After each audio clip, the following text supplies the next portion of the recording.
Bonjour et bienvenue sur Chancela Channel News. Madame, Messieurs, merci d'être avec nous. Et notre invité, Maître Bondo, bonjour et bienvenue. Bonjour Madame. Merci d'accepter de répondre à nos questions. C'est avec vous que nous allons décortiquer quelques sujets d'actualité de notre pays.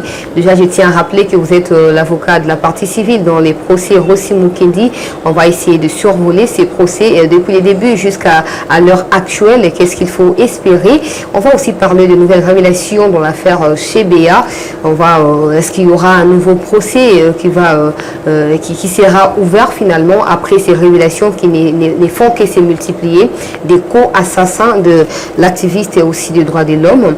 On parlera de l'actualité de notre pays, notamment par Emmanuel Macron. Question de comprendre est-ce que la RDC continuera à tendre la main aux Occidentaux et aux Européens pendant que nous possédons tout ce que eux n'ont pas. Comment est-ce qu'il faut s'y prendre? On parlera de l'investiture du gouvernement Samadou Konde, notamment avec des grandes lignes.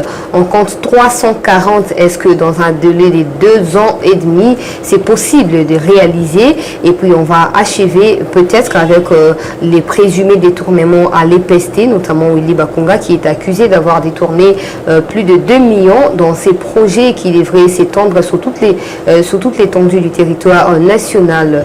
Maître Bondo, nous sommes avec vous et nous espérons avoir aussi d'éclaircissements par rapport au déroulement du dossier Rossi Mukendi d'une façon aussi brève. Vous pouvez nous dire Ebanda ki ndenge nini polibota ya Rossi et Ponayo na place ya bato mususu de to continuer. Omoni na ebisu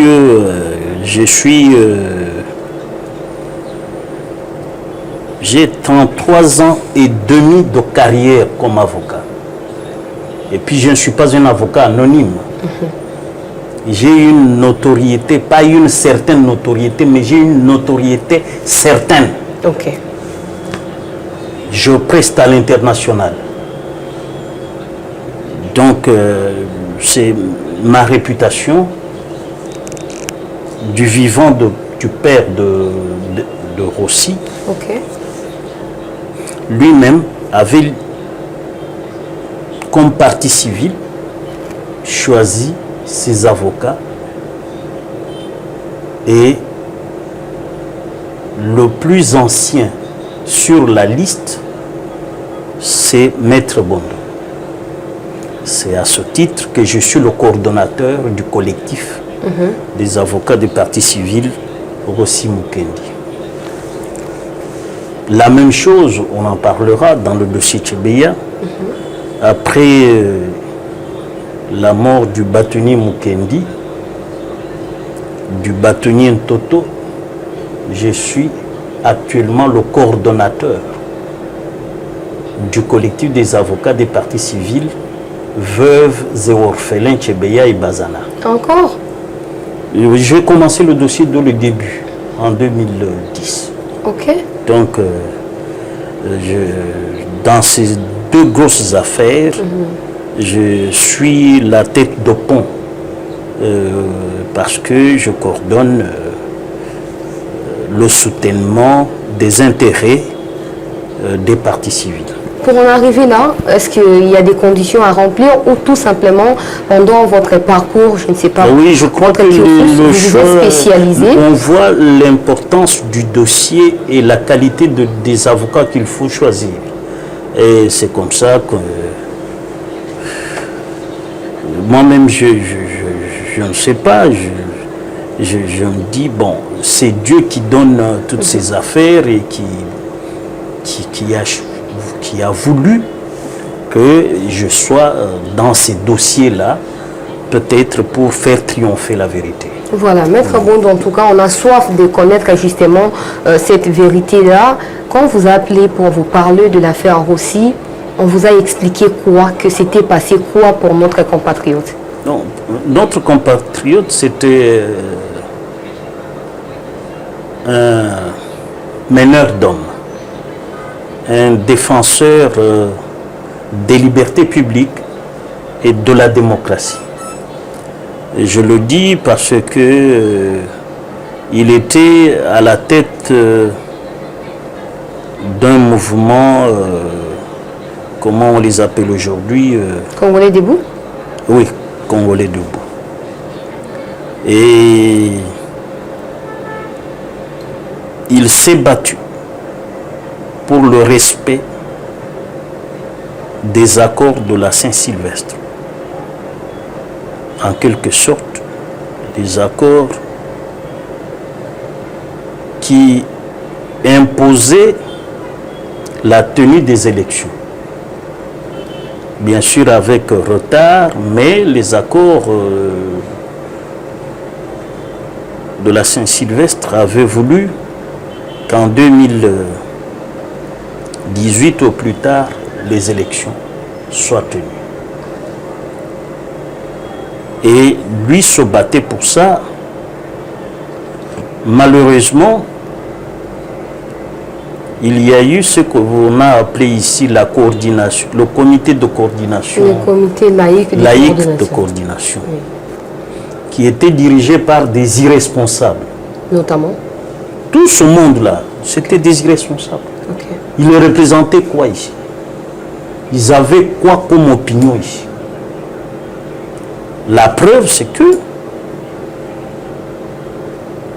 après le décès de Rossi, ce soi-disant comité laïque de coordination,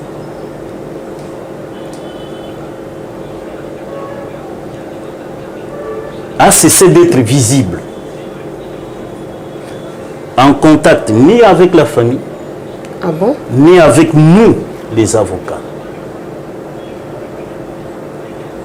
Je les ai vus dernièrement ressurgir,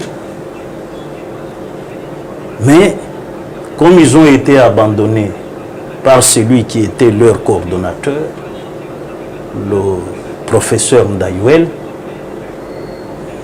toutes leurs démarches se révèlent un mirage. C'est pour cela que moi je dis la liberté d'opinion, la liberté d'expression ne s'entend que si nous respectons l'ordre public et les droits des autres.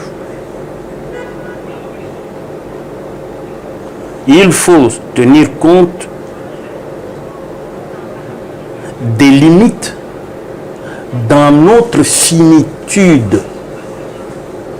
Parce que chacun de nous, comme homme, a une finitude, c'est-à-dire a des limites. Il faut savoir jusqu'où vont mes droits pour respecter les autres et surtout respecter l'ordre public. Parce qu'il ne faut pas troubler l'ordre public et dire on m'a maltraité. Alors que vous savez que il vous est permis d'avoir la liberté d'expression, d'exercer votre libre opinion, mais vous devez aussi tenir compte des autres. Alors, les gens là du comité laïque de coordination, vous venez aux audiences, vous, pour couvrir le procès, là, le déroulement du procès. Vous voyez que les avocats n'ont même pas de bouteille d'eau. Ils font de l'altruisme, du volontarisme. Mais moi, en tant que coordonnateur, jusqu'à quand vais-je gérer la précarité de mes confrères? Donc c'est pour cela que je dis, ces gens, ils ont poussé Rossi comme chef de file, mais ils ont abandonné la famille de Rossi, le fameux comité laïque de coordination. c'est des irresponsables de la pire espèce. Il y avait un autre dont on m'avait donné le nom, je ne me rappelle plus, qui serait aussi professeur d'université. Un jour, je l'appelle, dit maître, je reviendrai à vous. Et je suis en réunion. Ça fait 3 ans oh là là. qu'il ne m'appelle plus. Et vous avez tenté de contacter les cardinals Moussengo par hasard? Non, non, moi j'ai tout compris. J'ai tout compris, beaucoup, que tout le monde là était kabilo-compatible. Ah oh. Tout ce monde-là était kabilo-compatible. Parce que Rossi est décédé où? Dans la paroisse. Dans une paroisse catholique. Le curé de la paroisse, lui-même ne se manifeste pas. Il faut remonter au cardinal ou à l'archevêque. Non. Moi, je crois que c'est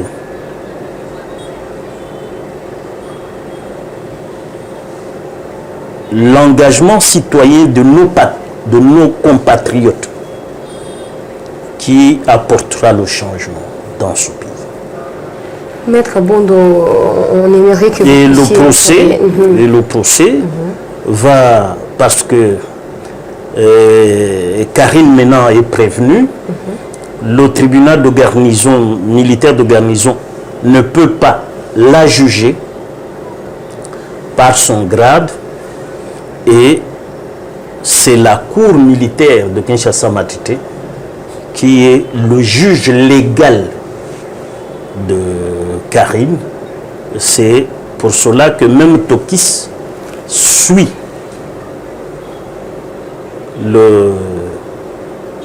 Karine pour être jugé au premier degré par la cour militaire de Kinshasa-Matete. Mais je sais que dans cette affaire, il y a des généraux et des colonels qui devront aussi être prévenus, et on ira à la haute cour militaire comme pour juger en premier et dernier ressort ces officiers-là de notre police qui ont planifié, qui avaient, bien pour être très correct, qui avaient planifié l'assassinat de Rossi. Vous voyez, tout ce monde, toute cette escorte de Karine, chacun avait son rôle. Le commandant de district avait son rôle. On arrive au quartier général de la police. Jusque-là, dans ce dossier, il n'y a pas l'arme du crime.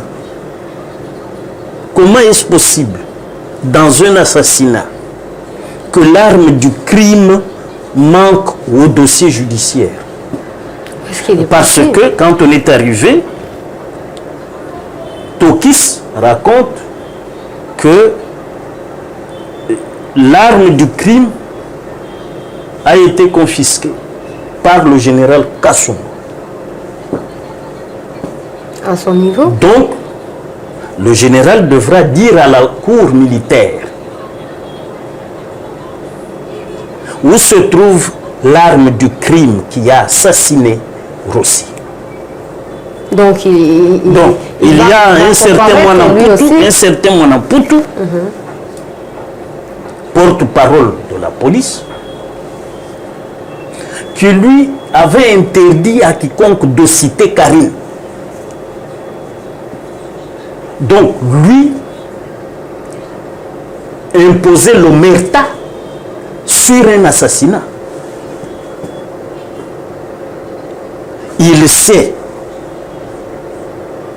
donc d'où était venu l'ordre d'imposer l'omerta sur l'assassinat d'un universitaire appelé demain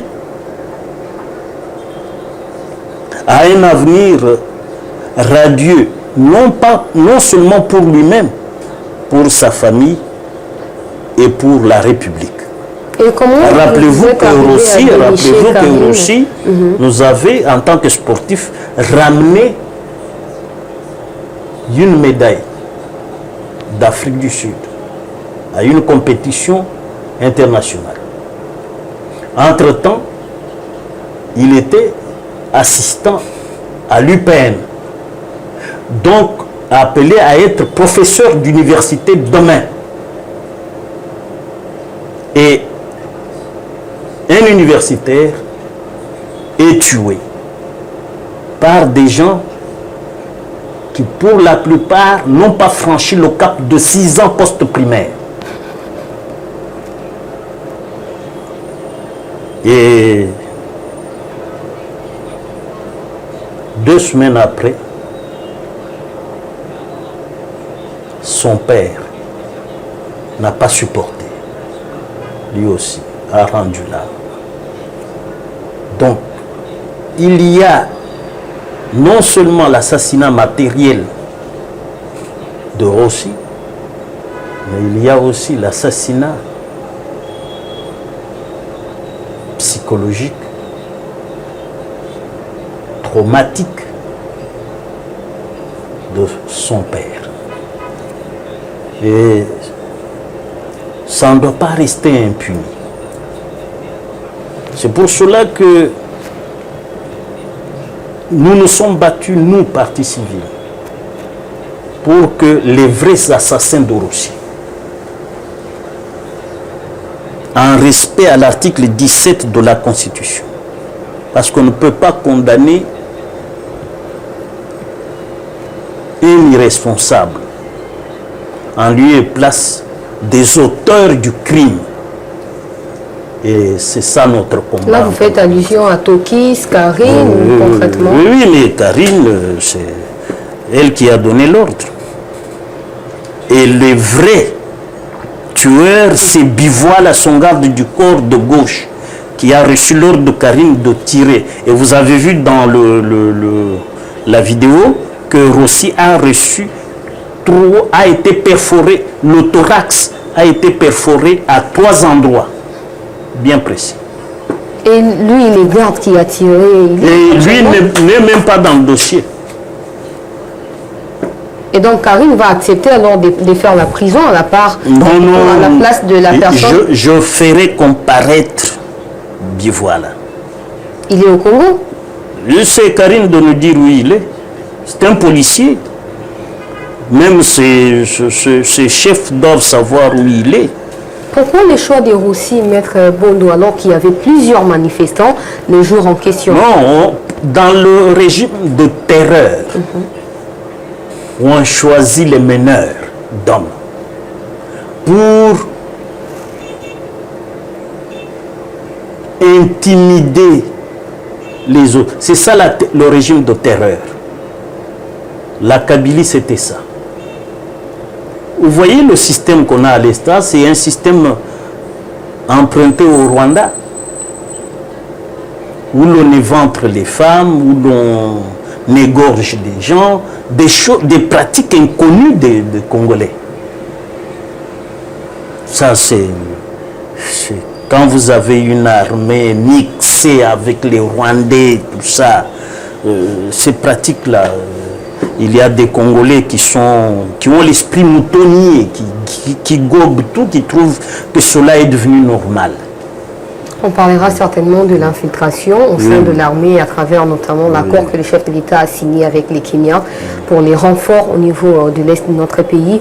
Maître, pour revenir sur les dossiers du militant de droits de l'homme, Rossi Mukendi, vous pouvez nous dire, au regard de l'évolution du dossier, notamment avec Karine qui devient aujourd'hui présumée, prévenue plutôt, les informations que vous avez reçues au départ, s'agissant du déroulement de l'assassinat ou de la marche jusqu'à l'assassinat de Rossi Mukendi, il y a quand même, je dirais, un accord entre les informations et les déroulements du dossier. Oui, maintenant il y a eu une certaine cohésion. Je salue le président du tribunal militaire de garnison de Kinshasa Matete, qui a fait preuve de grandes compétences dans la direction des débats et même dans la police des audiences.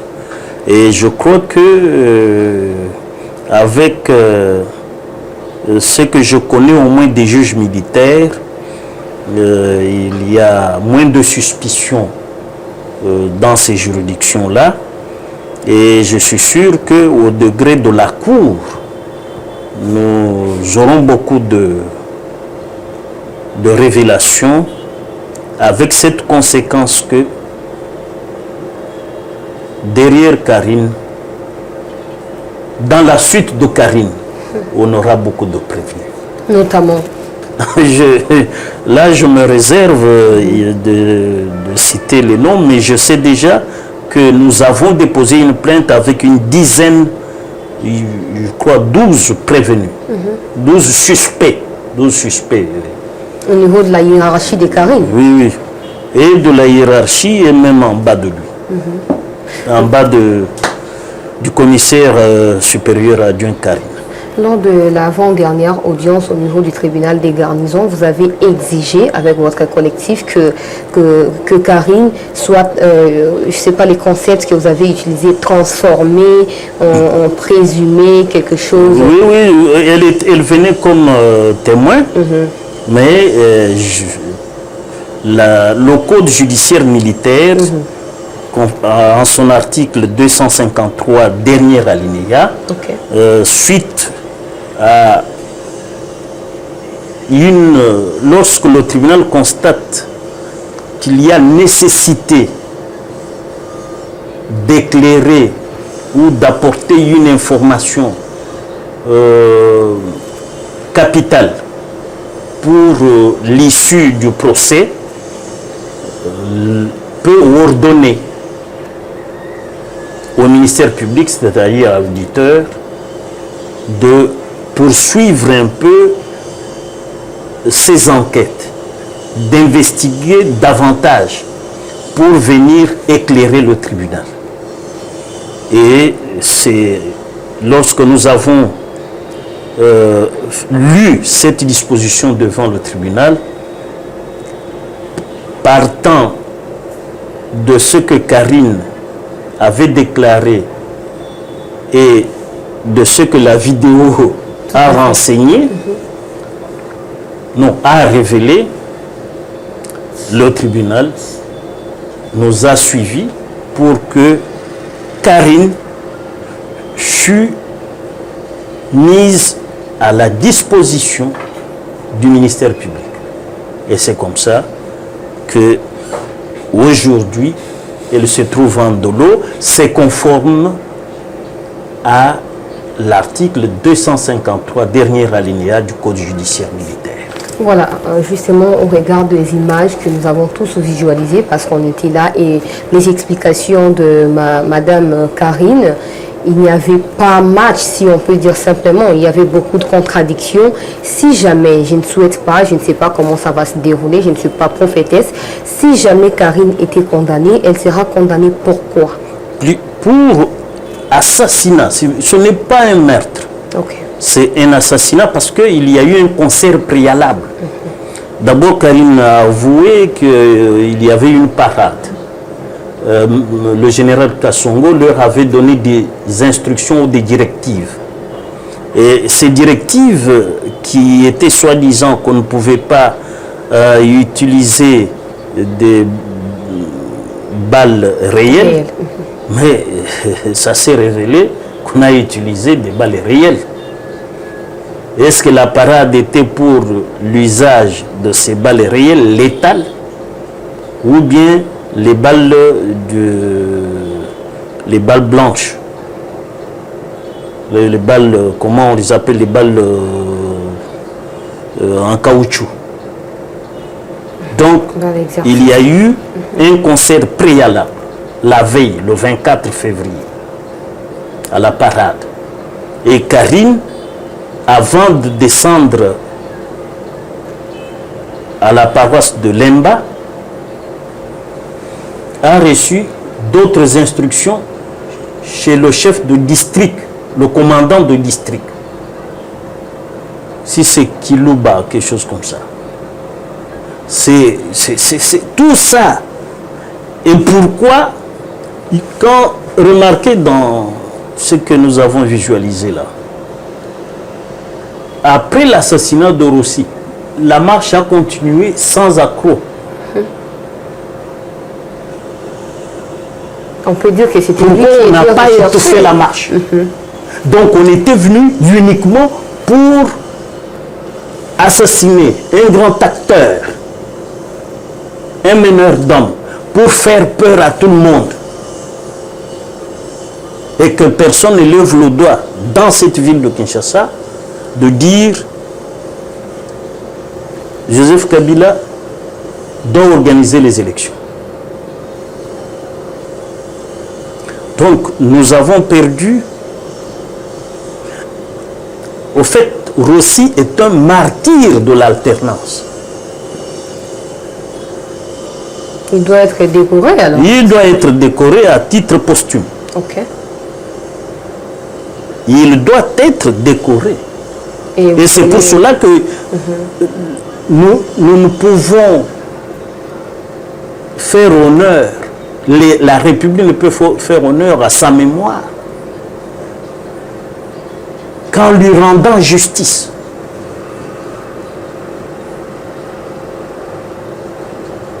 Lui rendre justice, c'est-à-dire condamner les vrais assassins. Tous ceux qui ont été dans le concert préalable, tous ceux qui ont planifié, et tous, parce que c'est quand même, comment voulez-vous que juste après son assassinat, la police soit partie et la marche continue? La marche s'est terminée normalement. Pour preuve, même Kavena, la dame, qui était dans l'escorte de Karim, Oui. a dit, tant que tu commis, situation est là qui calme. C'est ça. Mais Karim dit qu'il y avait... la situation était agitante. C'est les Non, qu'elle a utilisé. elle est là. Non, parce qu'elle était au fait du plan de l'assassinat. Elle a participé au concert préalable. Les Kavena, les Tokis n'étaient pas là. Et elle s'est confiée à ces deux gardes du corps.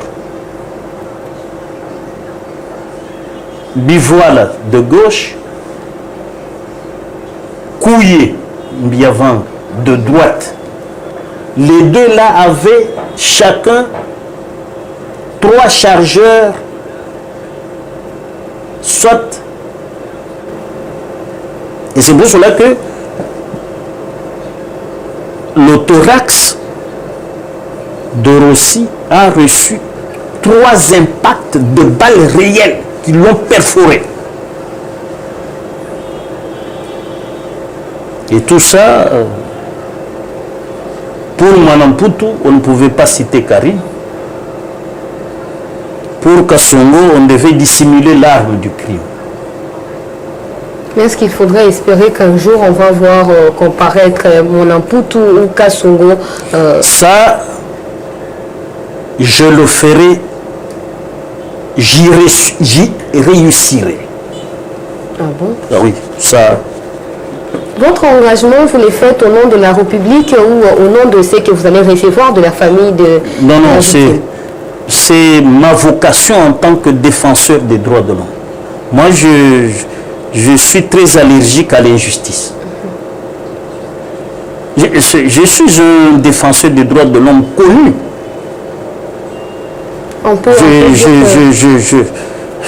C'est mon association Avocats sans frontières de la RDC est l'aînée de toutes les associations Avocats sans frontières du monde, sauf Association sans frontières Belgique. Ok.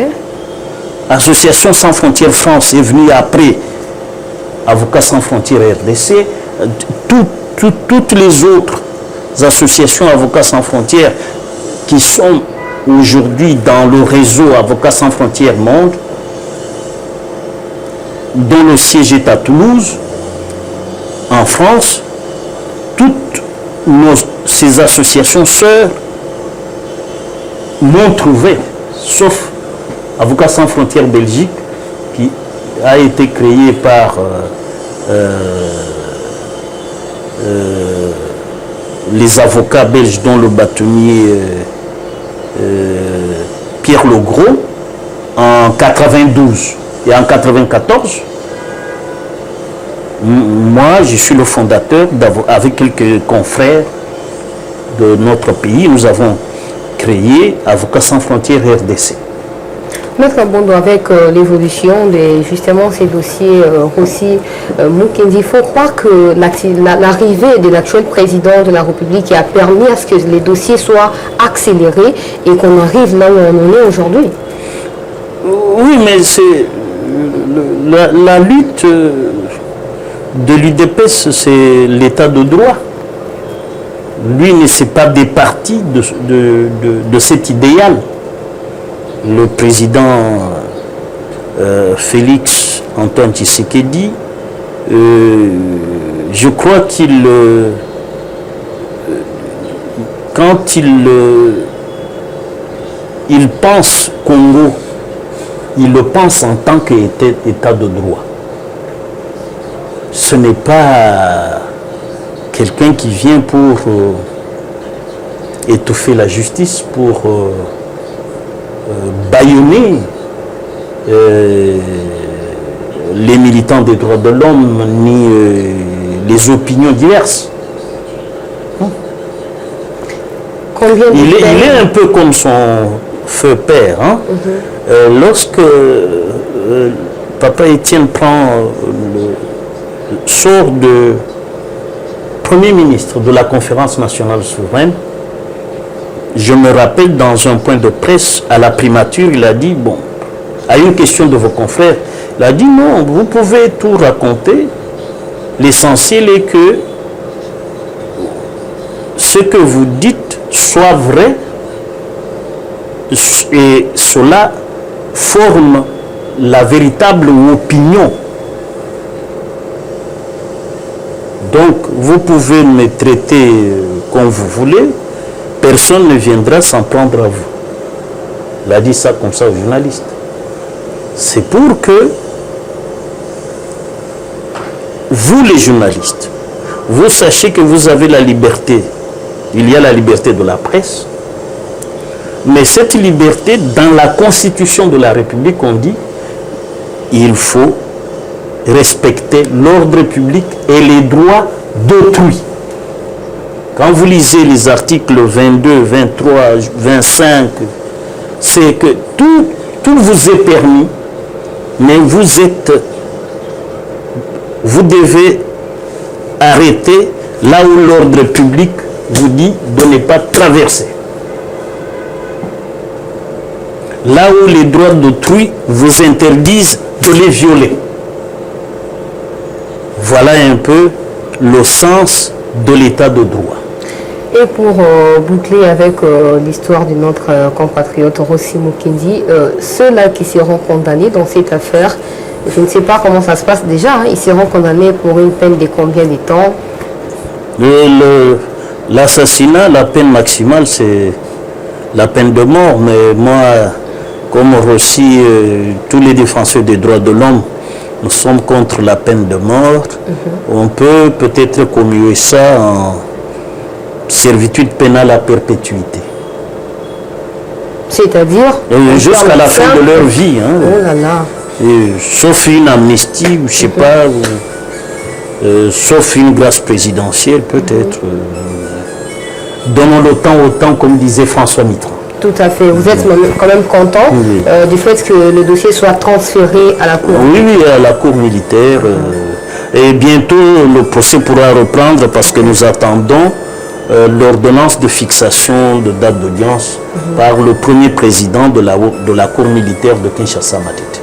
Nous espérons y couvrir. Hein, comme... Oui, mais vous serez toujours informés. Cette audience vous intéresse les médias. Tout à fait. Je crois que l'article 20 de la Constitution permet que toutes les audiences soient publiques, et sauf si ça menace la sécurité nationale, à ce moment-là, le procès pourrait se dérouler à huis clos.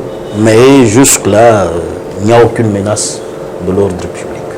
Merci Maître Bondo pour toutes les informations s'agissant de ces dossiers Rossi Mukendi. Madame, Messieurs, merci également de l'avoir suivi.